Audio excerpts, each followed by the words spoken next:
सिया जी से पूछे कवना देवरा है कवना सजनवा आए दोनों भाई लेने गवानवा आए दोनों भैया लेने गवानवा आए दोनों भैया जनकपुरी राम जनक के भवनवा आए दोनों भैया लेने गवानवा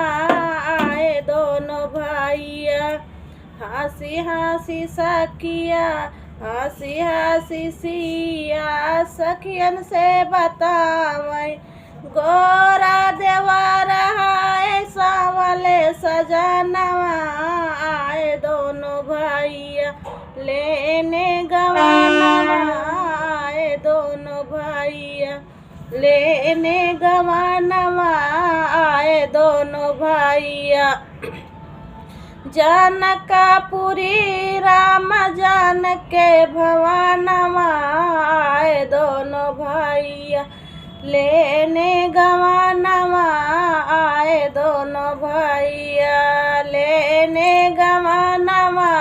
आए दोनों भैया हंसी हंसी सखिया सिया जी से पूछे हंसी हंसी सखिया सिया जी से पूछे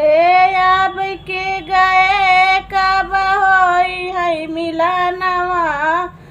आए दोनों भैया लेने गवानवा आए दोनों भैया जनकपुरी राम जनक के भवनवा आए दोनों भैया लेने गवानवा आए दोनों भैया हाँ रोई रोई सिया सखियन से बतावई रोई रोई सिया सखियन से बतावई अब के गए कब होई है ना मिलनवा आए दोनों भैया लेने गवानवा आए दोनों भैया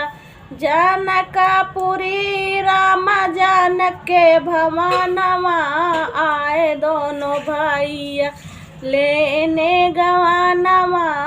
आए दोनों भैया लेने गवा